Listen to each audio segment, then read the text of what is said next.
Welcome to the Goldmark Gallery. We have here on the walls an exhibition of paintings by the artist George Large, who I have sitting here. Hello George, how are you today? Thank you. You're all yes. right? Good. I'm fine, thank you. Good. And you've just literally walked in, so what do you think of the work on view? Are you pleased the way it's looking? Well, even though it's mine, I'm quite impressed. Well, there's some old ones I've never seen before for a long time, so, you know. yeah, I think it's nice actually to have a bit of a balance between between some of the older work. Well, it's a retrospective, isn't it? Yeah, that's the thing about it. Yeah, and the new pieces. I think one of the most recent paintings that you did, I think, is actually just sold. Yeah. And that was the post box, the one that you did, the post box and the people in Uppingham. But you've had a very long and interesting career as an artist, haven't you? And, fair time. In the 70s at least. Yeah. So can you tell us a little bit about where it started, how you got into, when you went to study, what you were doing before? Did you always know you wanted to be an artist? No. I was a window dresser, wasn't it? To start with. Yeah. In Simpsons in Piccadilly. Yeah. And but the lady there was a credible woman, Natasha Kroll. Yeah. I'll get a word in for her, because it's a long time ago now. But yeah. But she was a Russian, yeah. And she's head of department, and she was brilliant, really. She did the Festival of Britain. Oh. The Lion and Unicorn Pavilion of the Festival of Britain. Did she? Yeah. Wow. Yeah, she was that good, Yeah. a designer and Yeah. everything else. And yeah. And, in demand. Yeah. Yeah. Yeah. Oh wow. Well, that was good to. So it was quite important at the time, you know. Yeah. That's 51. That was. Was it? Mm. Yeah. So that was a long time ago. So. And so was it from there that you then went on to art college, or? Well, unfortunately, I had to go for national service. Of course. They called me up in the Air Force. Yeah.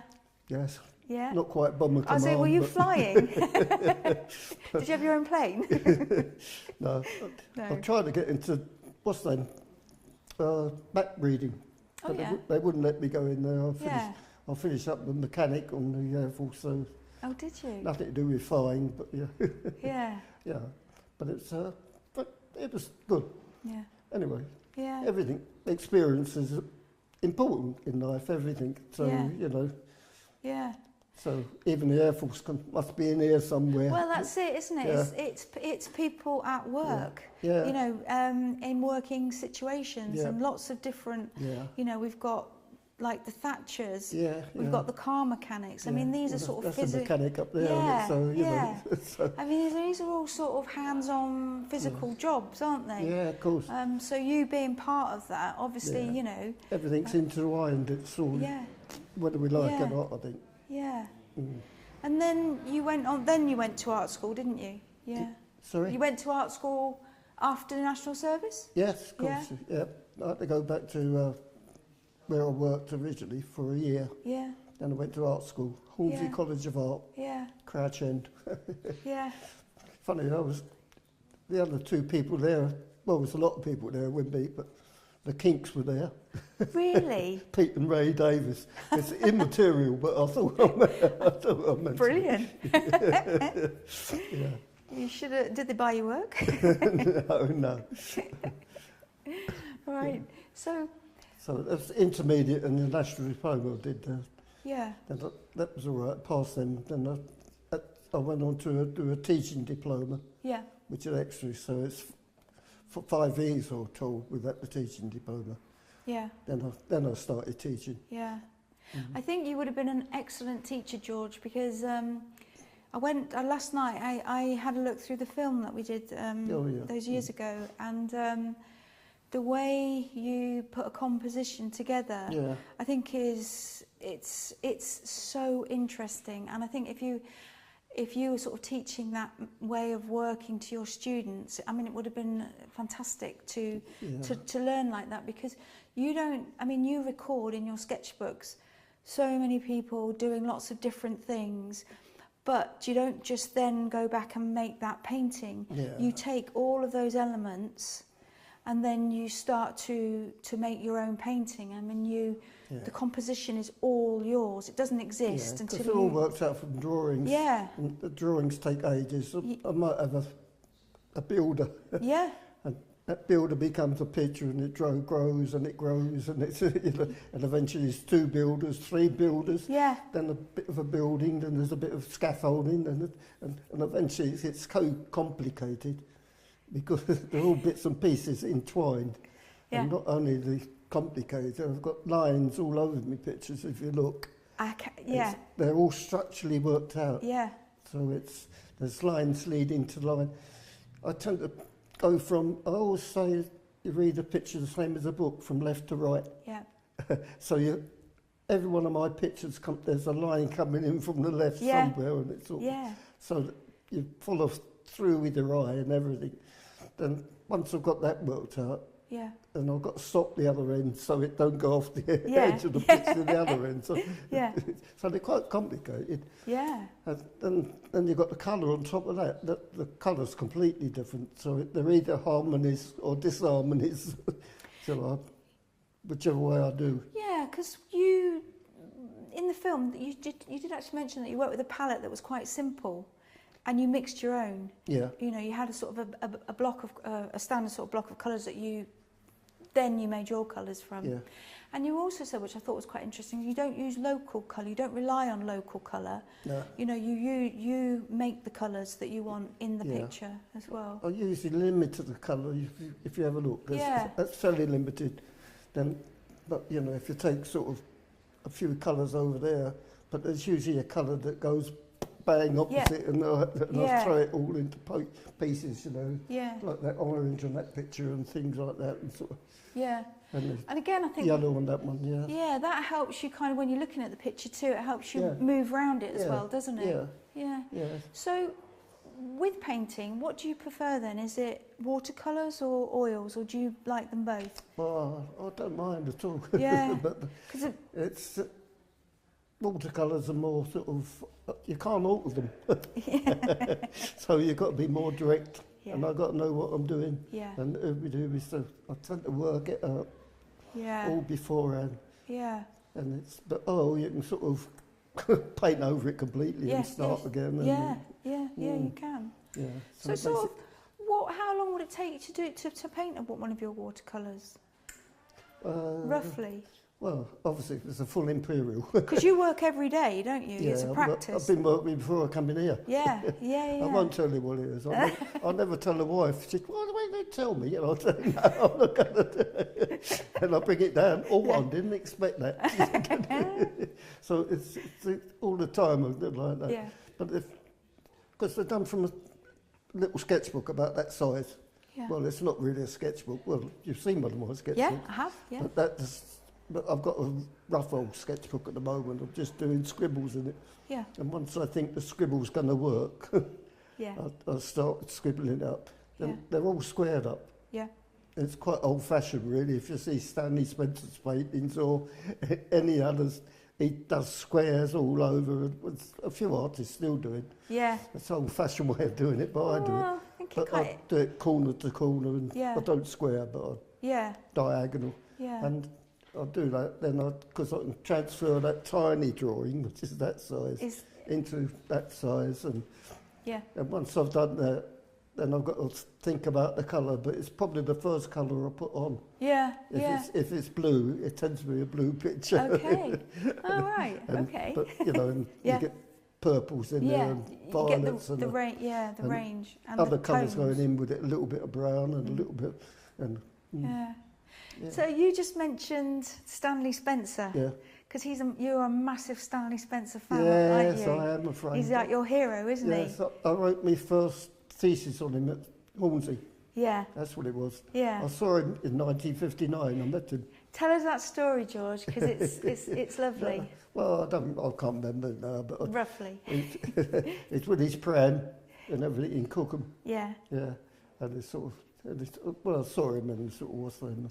Didn't your mother take you to his house? Yeah. She did, didn't she? Lyndhurst, yeah, still there, yeah. And didn't she just like knock on the door and Oh, leave you there? That's it, yeah. Yeah.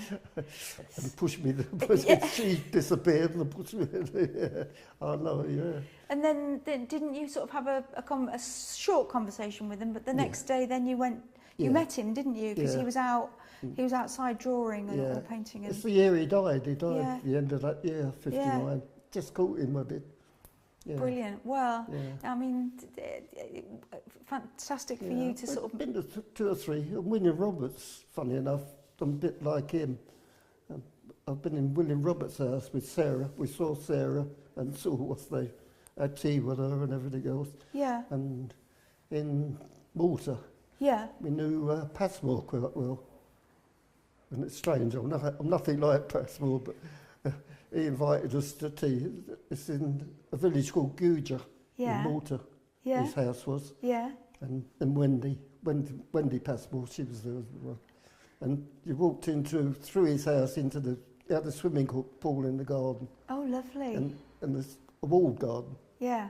And he's got his paintings all around the wall. Wow. Great big areas. Yeah. Incredible. It really is. I bet. It's quite exciting. Oh, yeah, I bet it was. Yeah, you can meet a lot of people, really, but, you know. Yeah, yeah. Because and did you meet him in Malta? Mm. Yeah. Because I mean, we have you have massive fans in Malta of your work. They big fan club in Malta. Absolutely adore you. And anything that comes in that, you know, has that Malta connection. Yeah. Particularly with people working and you won't get many more now. No, they come in and they go straight away. When I was over there, I was drawing all the time because once a day I was sort of... Yeah, yeah. But, I don't see much of Malta now, I'm afraid. No, no. But good times when you were there, though. Yeah. Yeah, yeah. Nice and warm. Yeah, yeah. Do you want to have a walk round, George? Do you want to walk around and come and tell us about some of these paintings? Creek. Are you all right? Yeah. Where should we start? Don't get old, will you? Should we start? Let's start with this wall over here. These we've got 3 beautiful oils here on the wall.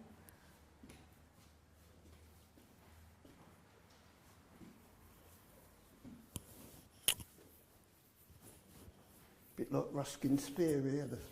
Used to walk with a steer. So let's start with this piece in the middle. Well, so there was one. Yeah. Builders. Building site. Yeah. Well, you can see what it is really. Basically, it's great slabs of concrete. Yeah. Great slabs and these are tubes. Yeah. With collecting cables. Yeah. And wires everywhere. Yeah. That's gravel. Yeah, yeah. So it's quite nice done, and that's done with the end of a pen. No, it's a stick. What's it called? Cane. A cane. Piece of cane. Oh, so right. You can do anything to create a texture. That texture is a cloth, obviously, which are pressed into the thing and taking the colour out. Yeah. But obviously, you have to paint certain areas completely. Laboriously and everything, but otherwise I can see you're working out on this as well. Yeah, that's almost rubbed out completely. Yeah. So you get thick impastos. Yeah. But again, I noticed too that this painting is 2003. Yeah. So I noticed in later paintings.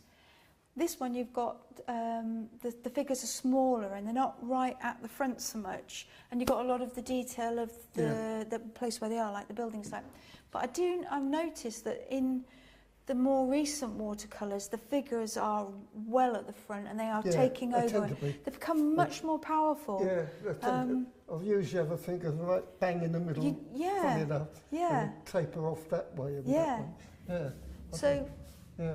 Well, that's quite a big thing. The figure dominates. He does, absolutely, yeah. Yeah, but it's not the case. But it's and these arms that come down, and they are the centre of the painting, aren't they? Yeah.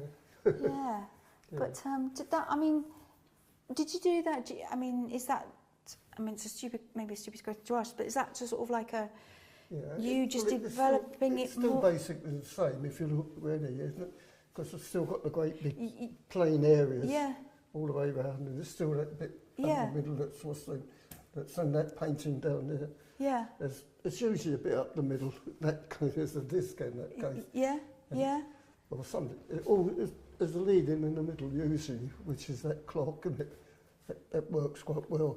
And there's your lines coming in, look. Yeah, leading, yeah. And that's a stop. Uh-huh. And that's a stop. And any vertical lines are stop, vertical. Any horizontal lines are lead with the eye. Yeah, no, they do. They really do. Yeah, so they're all lead-ins. Every one of those is a lead-in. That's a lead-in, that's a lead-in. That tends to be a stop, that's a stop, that's a stop. Yeah. That's a stop, that's a stop. Brilliant. Yeah. It's really interesting. And the other thing is, George, always learn what people are doing from the titles of your work. I never knew that.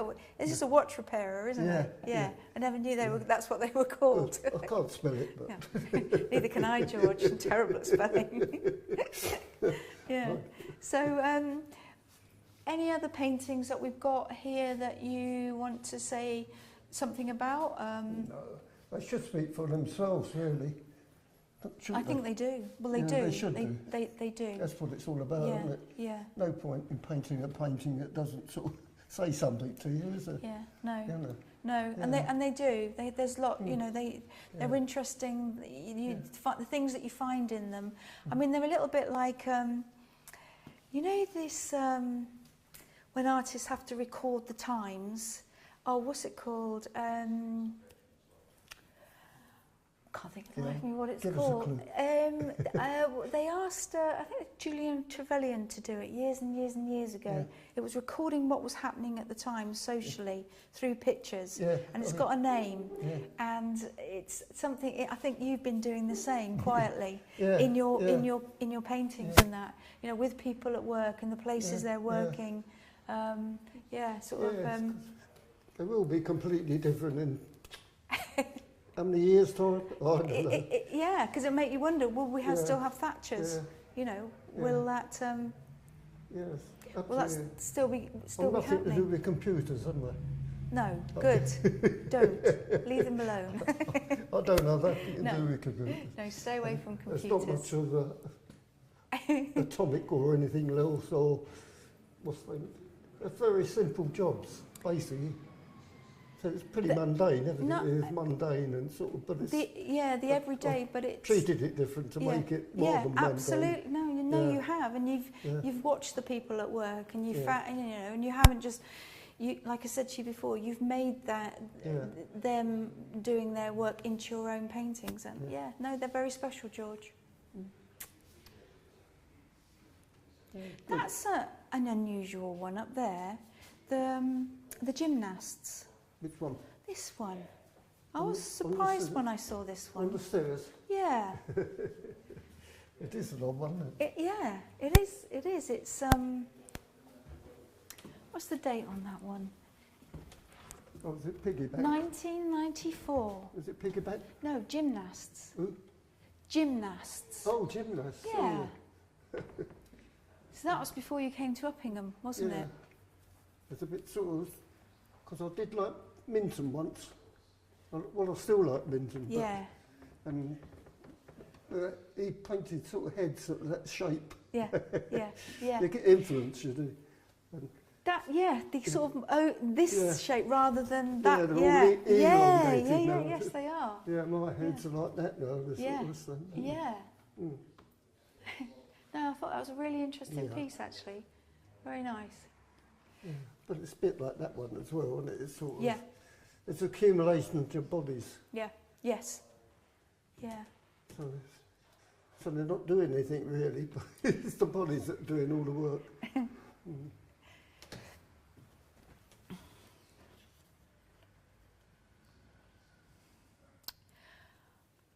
We are open tomorrow morning from 9:30 to 5:30. So if you would like to get, if you want to talk about George paintings, or if you want to buy some of George paintings, do give us a ring. in the morning. It's 01572 821 424.